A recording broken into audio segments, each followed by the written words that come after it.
Coming up this week on Sporting Journal Radio. We remember the YouTube video last fall that blew up in central North Dakota, and we don't want that to happen again. The rack had a green score of 169 and 3/8. This is one that I already missed.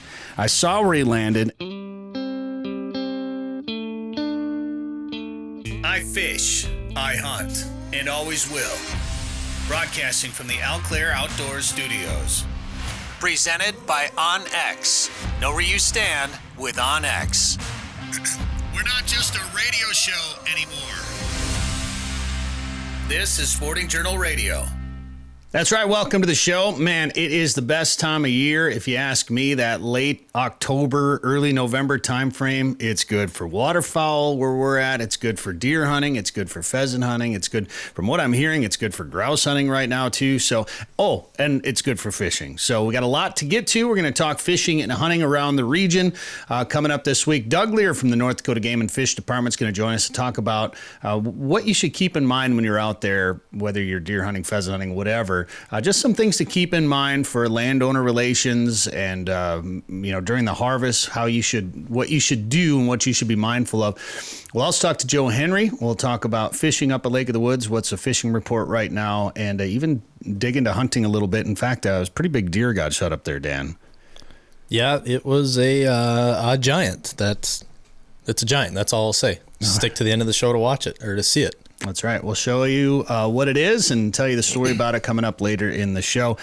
First, Dan, who is this week's show brought to us by? Live Target. Match hatch at livetargetlures.com. Lake of the Woods Tourism. Lake of the Woods is the walleye capital. Plan a trip for this winter at lakeofthewoodsmn.com. Haybell Heights Campground and Resort. Book a trip to Devil's Lake. Learn more at haybellheights.com.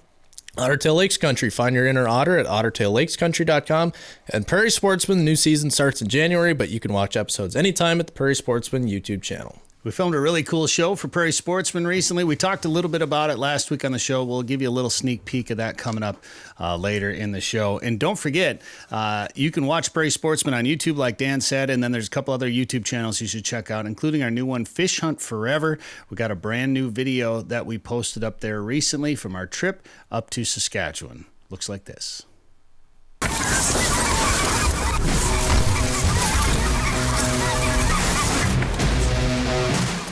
There is a horse in the decoy spread.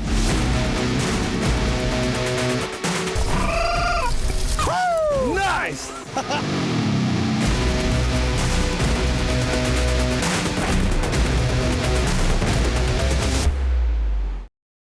That was so much fun. And say what you want about having a bunch of guys in the spread stacking up birds. You know, so many times when you get on I got a good field lined up. Let's get as many guys as possible. Let's just stack them up.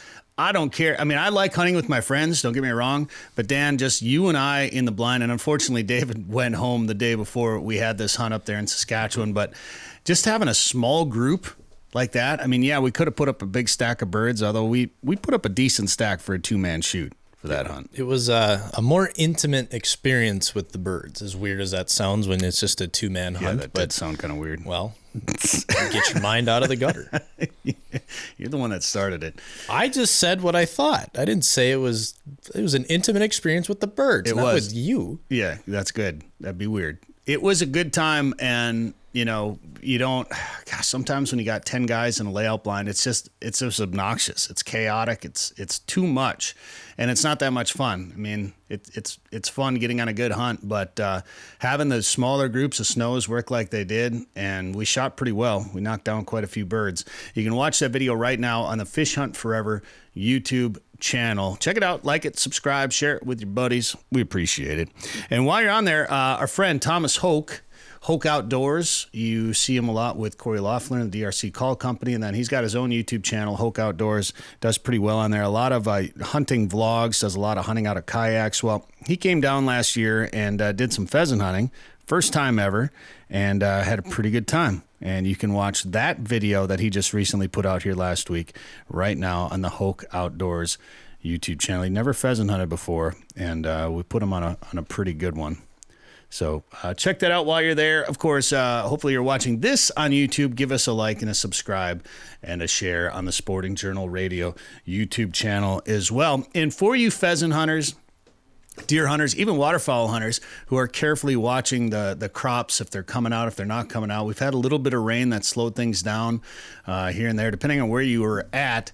Definitely a lot of corn coming off this week, and we've watched all the fields. It's like once it finally started and the farmers got in there, they really got after it, and we watched a lot of corn disappear. So in southern Minnesota, southwestern Minnesota, a lot of the crops have been finally coming out. So if you've been pheasant hunting, it's been a little frustrating here and there. But as this corn comes off too, we're seeing a lot more buck activity. The deer are getting pushed around. The deer are getting pushed around a little bit. So we've seen some more activity on trail cameras, checking scrapes. The rut, I think, is starting to slowly creep in a little bit, but I think most of it is the deer just getting pushed around by combines. And so we're getting pretty excited about that. So if you're planning on bow hunting or deer hunting, I know a lot of kids were out for the youth 4-day weekend over MEA in Minnesota, and some nice deer were shot. In fact, that one that we're going to talk about later in the show, we'll show you that picture coming up in just a little bit. And for you pheasant hunters, pheasant lovers that also work in the media, or even if you don't, you're looking for a way to get into the outdoor industry, Pheasants Forever is a job opening right now. You can see it on the outdoorfeed.org. Pheasants Forever and Quail Forever, a media relations specialist. You'll be working with our friend over there, Jared Wicklund.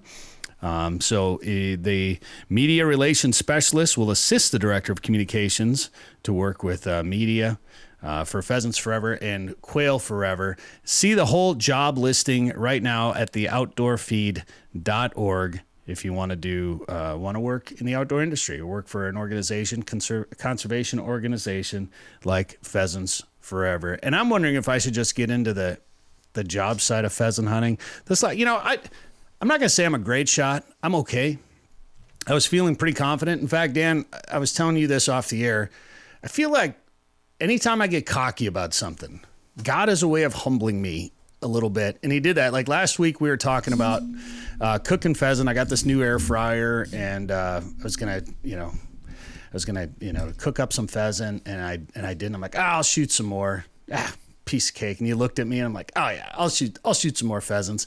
And I went out the other night, and I can't even be mad about it because it was a fun hunt. I saw a fair number of birds. I had some really nice close flushes. I couldn't hit the broadside of a barn. And looking back at this footage, like this bird right here flushed pretty close to me. It was pretty neat. And this is one that I already missed.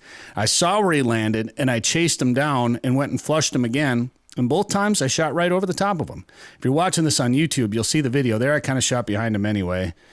That's like the last two shots I was shooting behind him, but I shot over him all three shots. I shot right over the top. And I don't think the camera was misaligned. If you slow that video down, you look at my shot pattern, it definitely goes over the top of the bird. So the only thing I can think of, Dan, is I wasn't shouldering the gun correctly. Well, it's pretty easy to do pheasant hunting. You get excited and you rush it.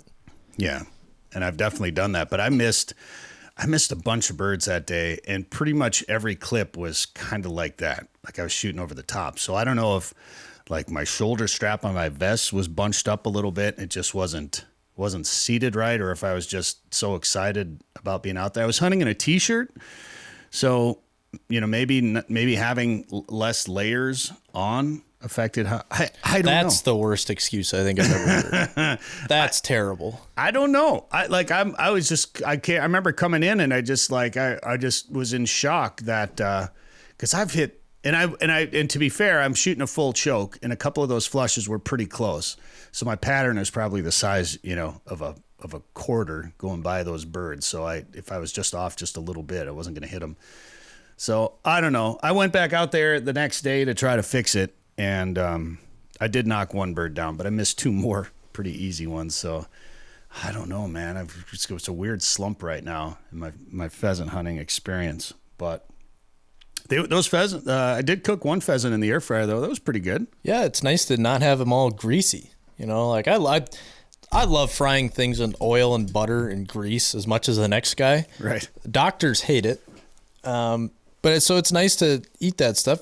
We like to eat wild game pretty regularly. It's nice to eat it and not feel like you're going to have a heart attack in 10 years. But and the air fryer's good at that, and I'm sure I didn't do it, but I'm sure it was pretty easy, right? It was real easy. I mean, I just breaded I use like a shake. I've been using the shake and bake coating. I know like shore lunch, we do a lot for fish, of course, but the shake and bake, because I was baking fish, which I've really gotten into quite a bit with shake and bake with this garlic Parmesan or what, I can't remember what flavor it is. I think it's garlic Parmesan. It's so good.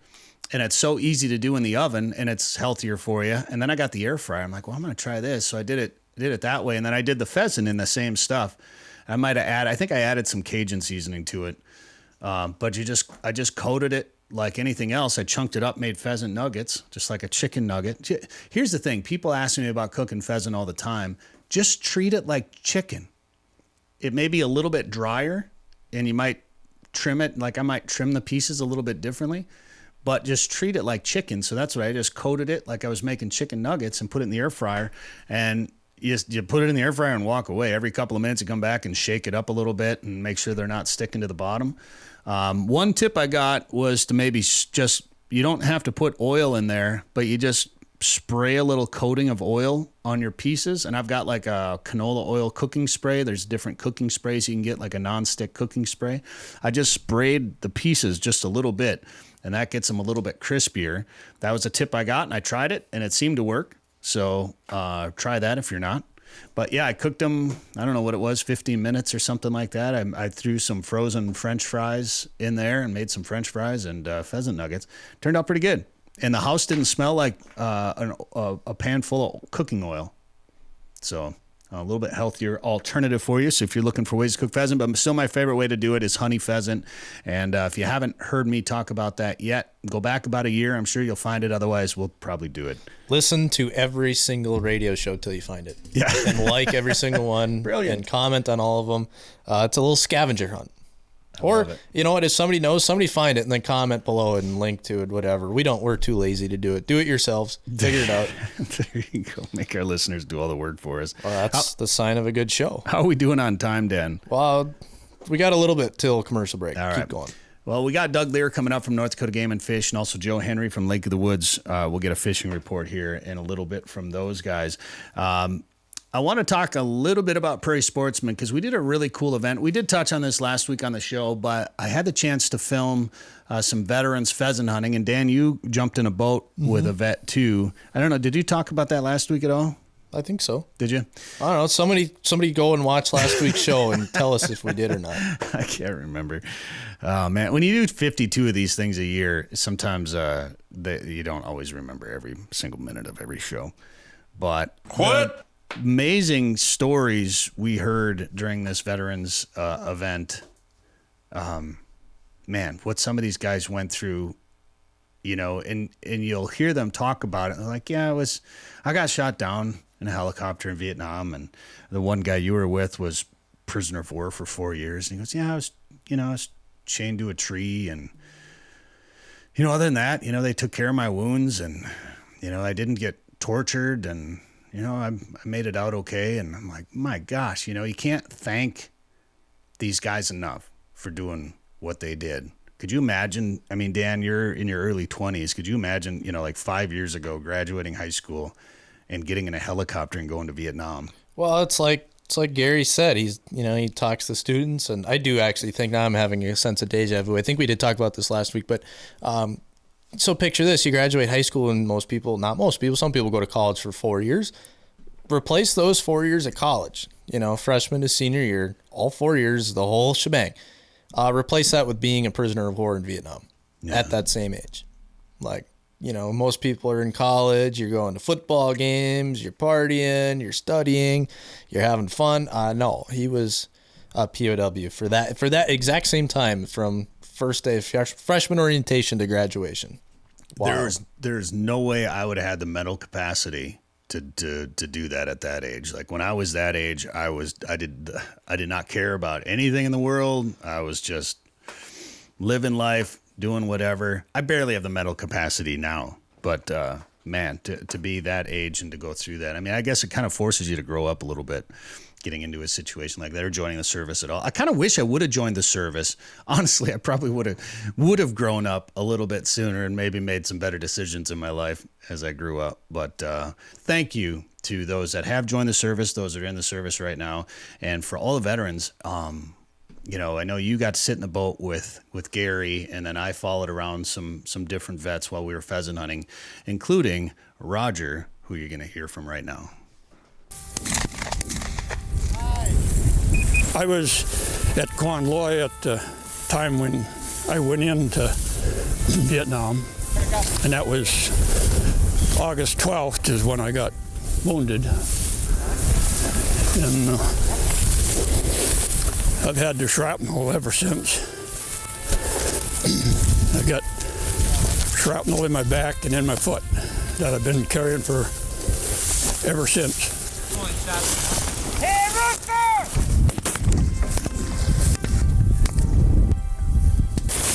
But it don't seem to bother a whole lot, so I guess it'll be there until I die.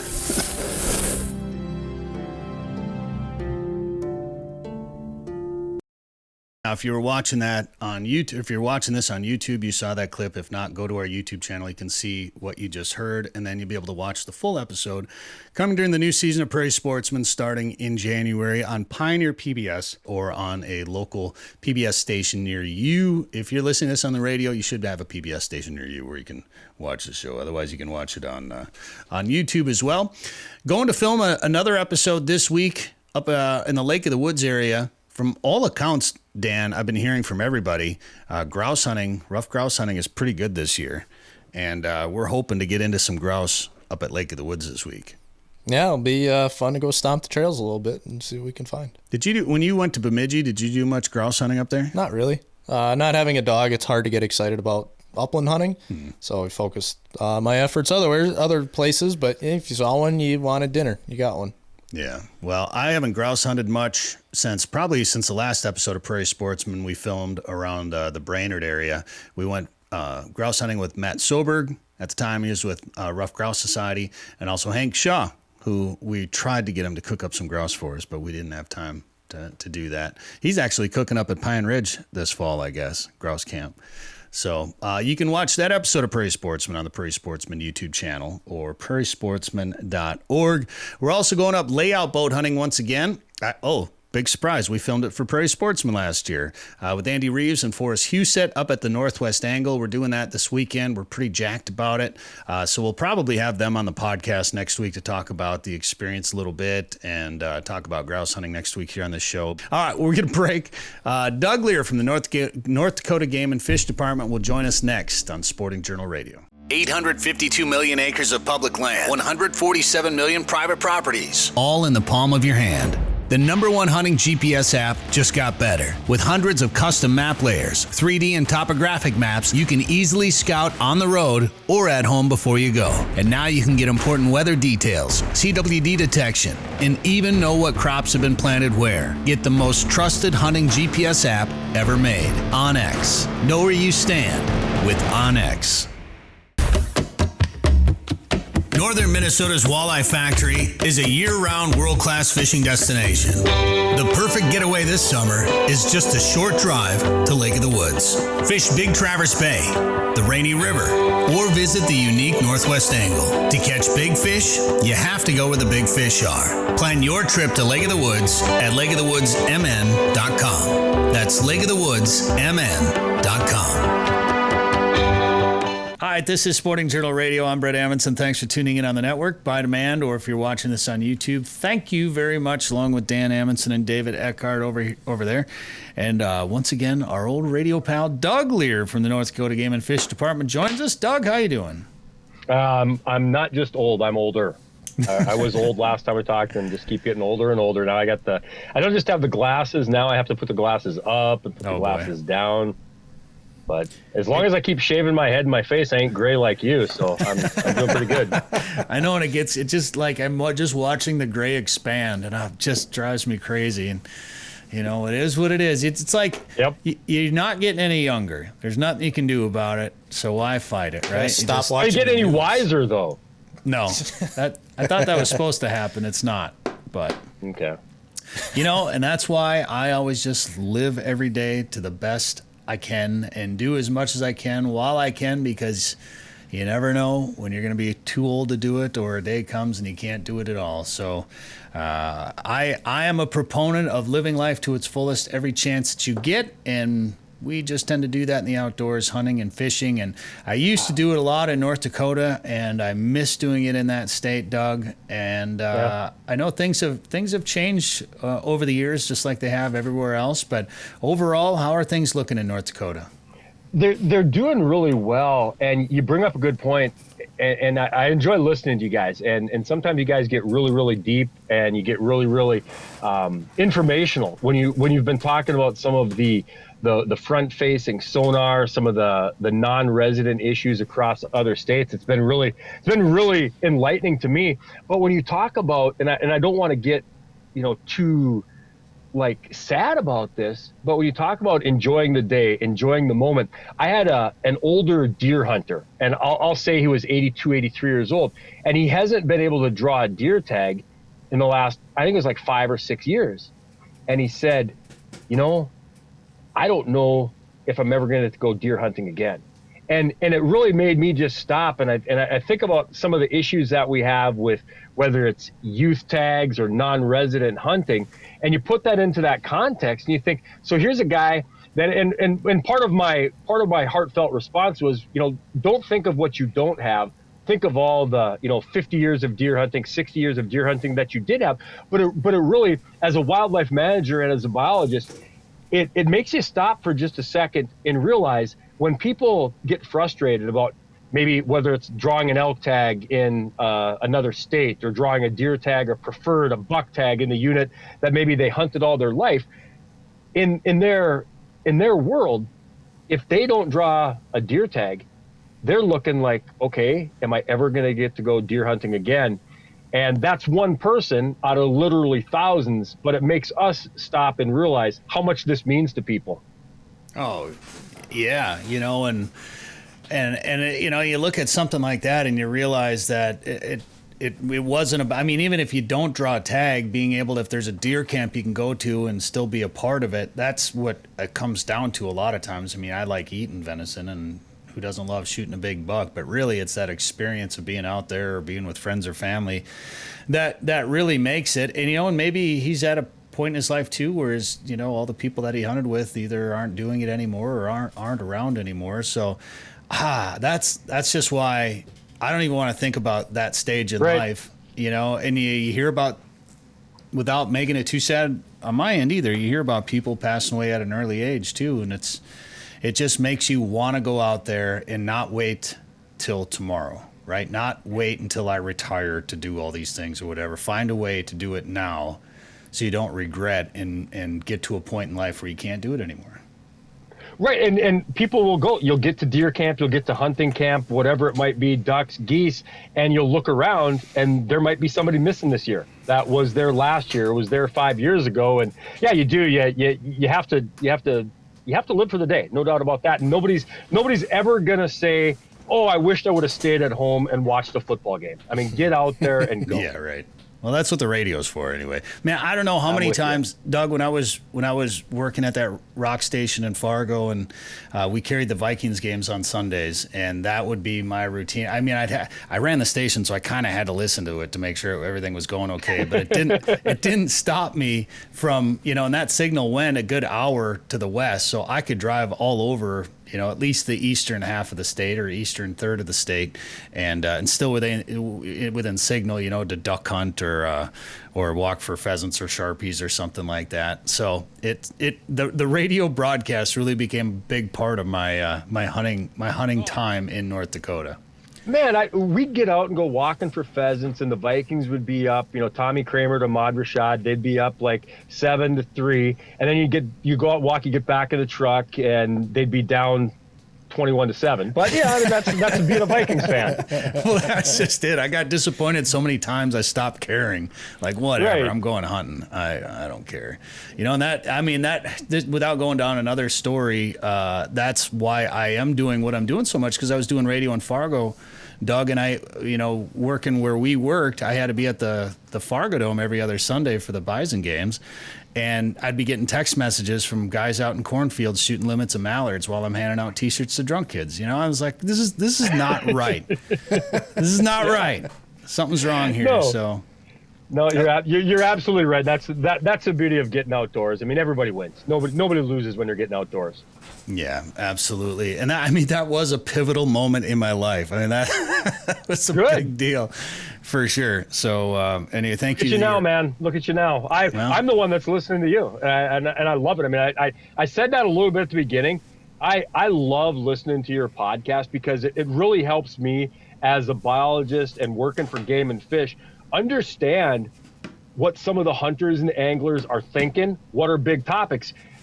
Really, and quite frankly, you go back 20, 30 years ago and you'd hear it at a wildlife club, you'd hear it at a gas station, you'd hear it at a watering hole, and you guys bring it to life. And I know I'm not alone. I know I'm speaking for other biologists and fisheries and wildlife managers that have bigger, thicker glasses than I do, and they're saying the same thing. So I appreciate that you guys aren't afraid also to bring up some of those topics about non-resident hunting and about front-facing sonar. You are wrong about one thing, Doug. You are our only listener. We have the only one listening. You're the only one. Our advertisers are listening. Don't say that. Yeah. No, and that's what we try to do when there's topics that come up and things that are happening out there. We either try to address it from what our knowledge contains, or we try to bring experts on that can speak to it to clarify things just a little bit. And I know there's a lot going on in North Dakota, and one of my favorite reasons when I lived there for hunting there was just the ability of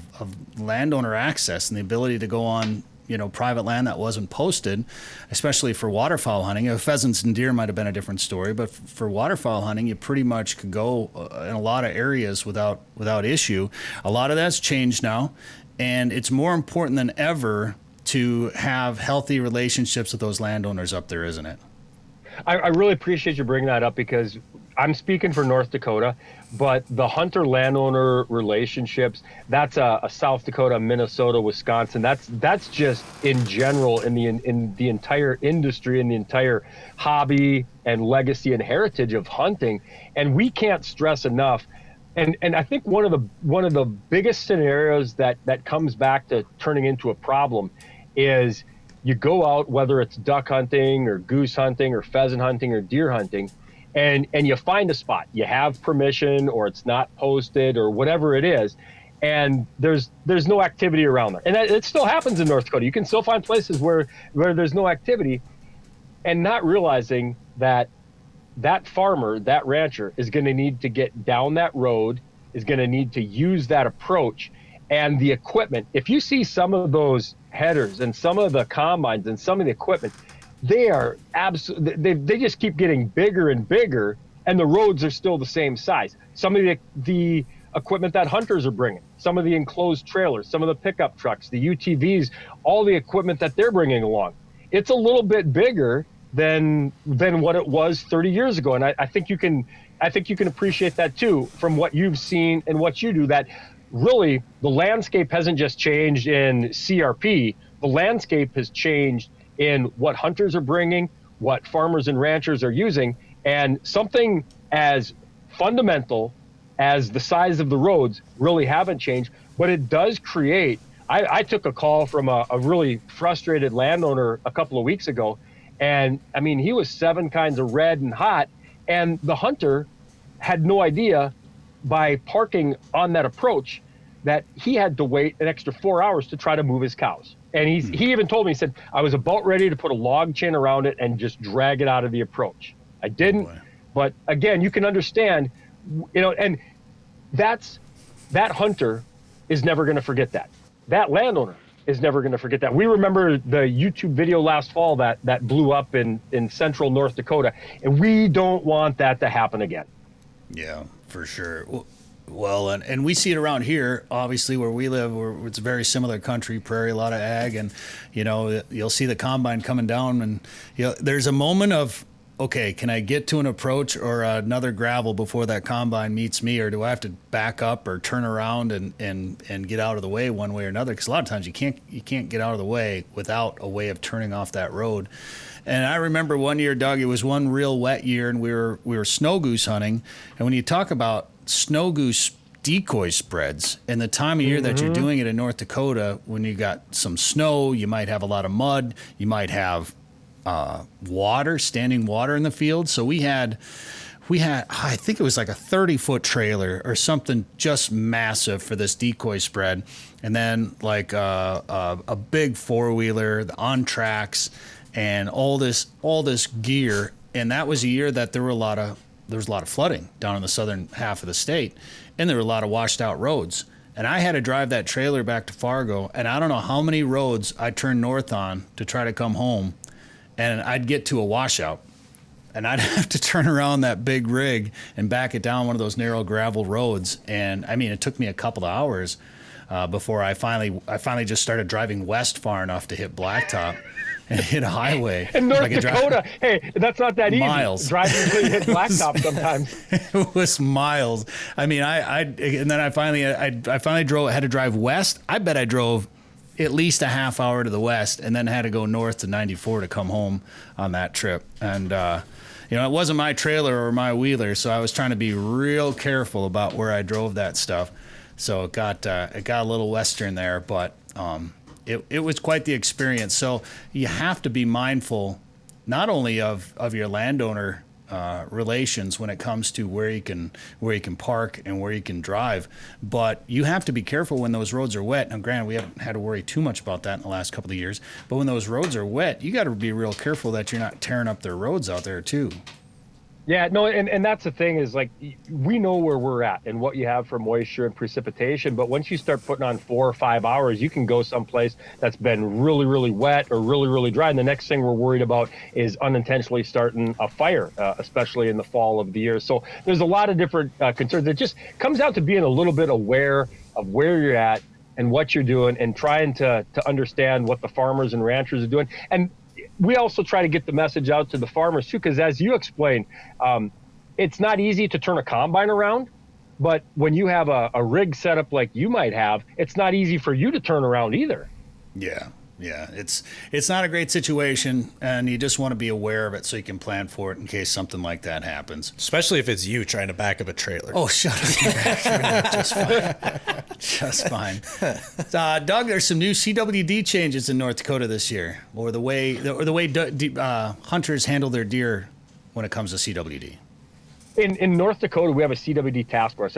Probably every state's got a task force, and every issue has a task force, and it's a good thing because you're trying to take the experts in the field, and you're trying to take a look at what you're doing, what other states might be doing, and how the science might be changing. And one of the changes that we made in North Dakota is in our transportation. And you can now transport your deer. Say you're in Western North Dakota and you're in a CWD unit and you're driving back to Fargo. In past, there were restrictions on what you could be bringing out of that unit. Now, one of the biggest changes that we made in North Dakota is we want to make sure that carcass is disposed of properly. So rather than trying to read through all the actual legal regulation and definition, what we've done is basically say, if you bring a big game, deer, moose, elk, carcass out of a CWD unit, as long as you are disposing it in a waste disposal, proper trash bag, trash can, going to a dump ground, for lack of a better, you can use your technical terms, but we call it the dump ground, the garbage ground, whatever, then you can just simply put it in the garbage bag, and then it'll be disposed of that way. So it removes a little bit of the cumbersome, what can I take out, what part of the carcass must stay in the unit, what can't stay here. Again, if you're going to be hunting in North Dakota, archery deer, we do not restrict those by lottery for the whitetail in North Dakota. So if non-residents are coming, give yourself a couple of moments to read through the regulations, because there has been a little bit of change. And probably one of the things to highlight and underscore is we also now will remove the restriction on hunting big game over bait if that unit has 10% of the rifle tags tested and they are negative. So that's one thing where essentially a unit that has gone into a hunting big game over bait restriction can be removed if you have a high enough sample and they're all negative. So we would encourage hunters, non-residents as well, to please submit those samples. You can get now in North Dakota, we're sending out self-sample kits. So basically you cut the lymph nodes out, you put them in the mail, and then they'll get tested. It's you can request that kit on the Game and Fish Department website. We'll mail the kit out for you. It's got all the instructions on what to cut, where to cut, how to put it in the bag, and put it in the mail. And that'll help out. It'll definitely help out our CWD surveillance in North Dakota. And right now, that's right on the homepage. If you go to the Game and Fish website, North Dakota Game and Fish website, and the news releases, you'll see CWD testing during deer, bow, elk, moose seasons. If you click on that, it'll give you some info and the link to order some of those kits. Doug, it's always fun having you on the show. We need to do it more often. North Dakota Game and Fish Department, Doug Leier, appreciate the time this week. I appreciate what you guys do. Keep up the great work. Thanks for having me on the show. Devil's Lake is legendary, and this summer has been legendary for walleyes. Don't miss out. Call Haybale Heights Campground and Resort today to book one of their modern cabins on East Bay. The cabins are furnished with a full bathroom, kitchen, and all the amenities like high-speed internet, and are clean following CDC guidelines. Staying at Haybale Heights gives you full access to a private boat launch, fish cleaning station, and beach area. Learn more at haybaleheights.com. That's haybaleheights.com. Plan your trip to legendary Devil's Lake today. Live Target, the leader in Match the Hatch, is back with new lures that also match the action. Introducing the Live Craw. The Live Craw is irresistible to bass, walleye, and other freshwater species. FTech's winner, the Ultimate Frog, looks and acts just like a swimming frog. With an exposed ultra-point mustad hook and replaceable legs, the Ultimate Frog has 2 styles, 2 sizes, and 8 colors. And iCast and FTech's winner, the Live Shrimp, mimics a fleeing shrimp for saltwater anglers. Coming soon from Live Target. Did you know there are more than 1,000 lakes in Otter Tail County? Yep, and I'm gonna fish as many as I can. I'm an outdoorsy otter. Nothing beats a full day of fishing for me. The lakes of Otter Tail County give me plenty of options to lower my boat and snag the perfect catch. Not an outdoorsy otter? No problem. Otter Tail County has something for everyone. You just need to find your inner otter. To find your inner otter, go to OttertailLakesCountry.com. Now it's time to head up to Lake of the Woods, check in with Joe Henry from Lake of the Woods Tourism. Joe, we're pretty excited. We're going to be seeing you in a couple of days. We're going to come up there, do a little bit of duck hunting, do some grouse hunting, hopefully sneak in some fishing while we're up there, Joe. The one thing we're not doing is deer hunting, but maybe we should be. Yeah, well, I'll tell you, and of course, for your listeners, the reason Bret mentioned that is because during that youth deer hunt, Eli Johnson's a 15-year-old up at Lake of the Woods School. He lives in Bret, and he went out during the youth deer hunt, and he was sitting in a stand on the edge of a soybean field, and his buddy called him and said, "Hey, man, let's go to the movies." And his buddy's name, and I wrote it down so we could talk about both of them, but. He said, "Hey, let's go to the movie." Nolan Fish. He said, "Let's go to the movies." And Eli said, "You know what? I want to sit till dark. Why don't you come join me and just sit with me, even though you're not going to be hunting?" So he went and sat with him, and this buck came out. He shot this buck, and it was a monster. And he shot it, and the buck walked back in the woods. So they reached out to his dad, Jeremiah Johnson, and they ended up looking for that deer, and they couldn't find it. They couldn't find it. The sun had gone down. It was started to rain out. They had hardly any blood, so they didn't know what they were going to do. And finally, they said, "Hey, you know what? Let's just go look one more time." And they looked, and all of a sudden, Eli found his deer. Now, get this. It was a big buck. It was 279.5 pounds, and the rack had a green score of 169 3/8. Nice. That is a big deer. Now, you know a deer is big when they didn't have anything. Everything was closed, so they couldn't go weigh it that night. Of course, that's dressed, by the way. 279.5 pounds dressed. So the next morning, his dad went out and bought a scale, and they were going to weigh it in the garage. So they were going to, as they were winching it up on the in the garage, the darn rafter broke. So they knew it was a big deer. So then they took the deer into Woods Goods, sporting goods store over near War Road, and they weighed that thing and 279.5. In fact, the gentleman who weighed it over there, they got a big buck contest every year over at that Woods Goods, and the guy that weighed it, he said, "Hey, listen, I have never seen a deer this big come through." Now, unfortunately, Eli didn't have he had not entered the buck contest. Otherwise, I'm sure he would have won for sure. But what a story, hey? Yeah, that is cool. That's a heavy rack on that deer too. That's pretty neat. How old was he? Or how old He's is 15 years old, and his buddy. His buddy is 16. Yep. But and it was funny. It was cool is that, he said, "No, man, I don't want to go to the movies tonight, man. It's a youth deer hunt. It's only 4 days. I'm going to sit." And so his buddy came out and joined him. And although he wasn't hunting, didn't have a gun or anything, he just sat in the stand with an open air stand, in a tree. And I think that's so neat. Those guys have made a memory they'll never, ever forget. Yeah. And I think the weather was probably pretty good for it. I know a lot of people went deer hunting here in this last week as the weather finally started to get colder. The rut's going to start kicking in. We've seen some more buck activity on cameras and seeing some more movement. A lot down here anyway. A lot of the crops are coming out, so animals are going to start getting moved. We probably should be deer hunting, Dan, this weekend instead of going up and hunting out of layout boats. But have at her, man. I'll go duck hunting. Fun. That's a personal choice you can make, and I know my personal choice. I did see that those guys, the guys that you're going duck hunting with up there at the Northwest Angle on those layout boats. I did notice that I think Andy had posted that they're actually getting some sea ducks too. Yeah, yep, they shot some scoters up there.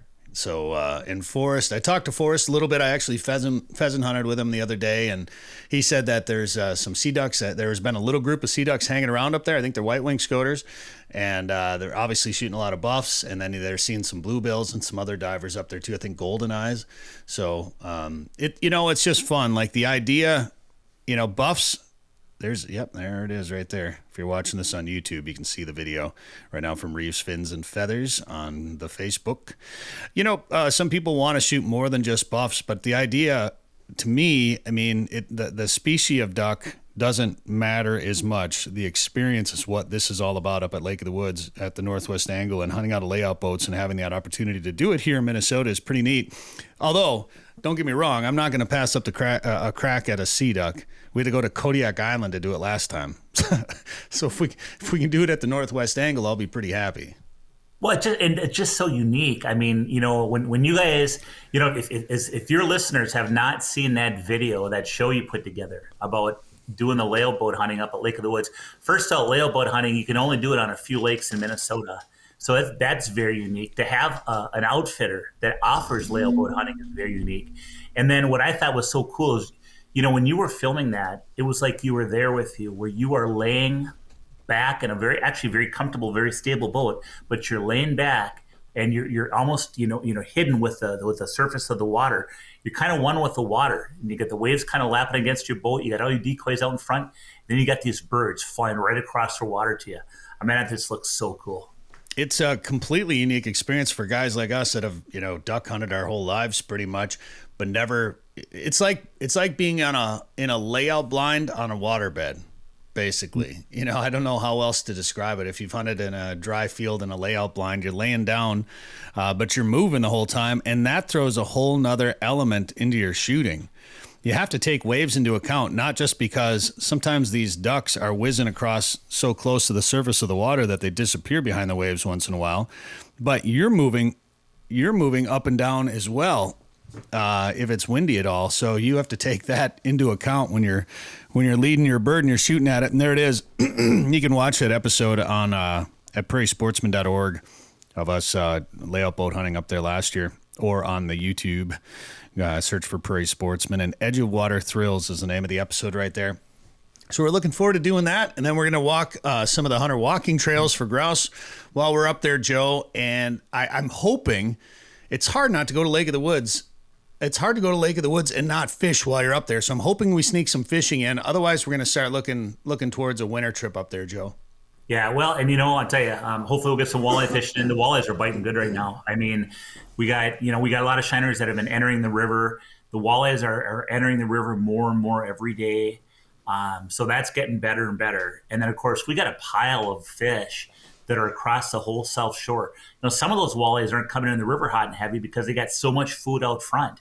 So when you go out of the Rainy River, that's the Lighthouse Gap where it enters Lake of the Woods. And man, out in front, in about 26 feet of water, give or take a couple of feet each day, maybe, but those fish move around. But in about 26 feet of water, out in front of, Pine Island, out in front of Morris Point Gap, Zipple Bay, Long Point, there's different schools of fish, and people have been whacking them. I mean, getting out there, you anchor up, you jig over the side of the boat with, a good Lake of the Woods colored jig, the golds, the glow whites, the pinks, the oranges, chartreuse, or a combo thereof. And then you put on there an emerald shiner or a rainbow or a fathead and have at her. And you catch a lot of fish, catch all sizes. It's just really an enjoyable experience. You anchor up, you're jigging over the side of the boat. What is more fun than jigging for walleyes right over the side of the boat? Nothing. I mean, it is cool. It is cool. Just the memories I've had on that, just doing that. Right now is prime time. We know they're catching fish. We know there's a pile of fish out there. I know a lot of people are thinking hunting. I know it's getting a little chillier out, but boy, I'll tell you what, if you want to dress warm and get out and catch some good walleyes, man, that opportunity exists. As we get into deer hunting, there's going to be hardly anybody up there. I mean, there'll be some people, but you want to have the place to yourself. You got her, and a lot of lodgings available too. You ever hear of people catching like burbot in the river in the fall at all? Once in a while, yeah. And we certainly catch them in the river, and once in a while we'll catch one. But you bring up a good point. Burbot. I mean, there's so many names for burbot. People, eel pout, lawyer, poor man's lobster, Mariah. A freshwater cod. I mean, there's so many names for it. Here's what's interesting about eel pout. First off, eel pout don't live in every lake. Lake of the Woods has a huge population. We've actually had the last couple of state record eel pout. I think the last one was about 19 and a half pounds. And what's really cool is that when you get an eel pout, you can actually take the back straps off that eel pout, and then you take both sections of tail meat, and you can, cut that in small pieces. What a lot of people will do, and you can fry that, you can broil it, whatever. It tastes good. It's good meat. If you take that and boil it in either 7-Up or salt water and then dip it in melted butter, that's where that term poor man's lobster comes in, is that it's got the consistency that the meat does, a little bit more like lobster, and it's a very good tasting fish, hence freshwater cod. In fact, I had heard a story, and I can't verify the truth, but I had heard that, for the longest time, people would catch eel pout back in the day and they'd throw them out on the ice, which you're not supposed to do. Technically, it's littering. And then eagles and ravens would eat them. Well, then the word got out, they're pretty darn good. So people now, they love to catch them and they love eating them. But I'd heard that Red Lobster had them on their menu. People were commercial, netting them. And they called them freshwater cod. Now, that's not recent. That's a number of years ago. But the point it is, word got out that, hey, they might look ugly. You don't think they're worth anything. And all of a sudden you realize, hey, these are pretty darn good. So now when people come up, I have so many people saying to me, man, I want to get my walleyes and saugers, but God, I hope we get a couple eel pout for an appetizer. Yeah, I don't think they're ugly at all. I think they're pretty neat looking. I think they fight hard. They're fun to catch. And remember, Dan, that one day, the second day of the tournament last spring in April, our SJR 500 tournament on the Rainy River, we caught an eel pout in our boat, and then we're like, well, that's weird. And then we came into the lodge there, and I don't know, there's like 20 different boats that caught eel pout that day. Yeah, most of them were fishing for sturgeon, weren't they? Just kind of bottom fishing. I think because I think the one that I caught was pretty small, and I caught it on that heavy Cast King rod, and didn't really feel much there. But it'd be fun to catch some big ones in the river. Oh, well, and they're. And I'll tell you, here's a funny thing though. When you're walleye fish on Lake of the Woods, the old saying, you never know what you're going to get in Lake of the Woods, and you always got a chance at a monster walleye. Well, you set the hook at an eel pout and you pull it up, and it feels pretty good. It makes a couple runs, and they fight. And sometimes they'll fight like walleyes. Now, if they fight like the old eel pout is supposed to, you get more of the thumping because they're kind of spinning on you. But every once in a while, they can fool you. And I'll tell you, many a walleye angler has been fooled by an eel pout until they get into the hole. Well, I'll look forward to catching some through the ice and maybe that rare open water eel pout as well too. But in the meantime, we'll see you here in a couple of days, Joe, to do some grouse hunting up there at Lake of the Woods. And if people want to come up for a fall trip or get that winter trip planned, what should they do? Hey, our website has a big resource of information. Check that out, and that is lakeofthewoodsmn.com. Sporting Journal Radio is a division of Macaba LLC. If you've got a question, comment, or story idea for us, send us an email. Go to sportingjournalradio.com. While you're there, you can learn how to advertise on the show and visit our store for hats, hoodies, coffee mugs, and more. Go to sportingjournalradio.com.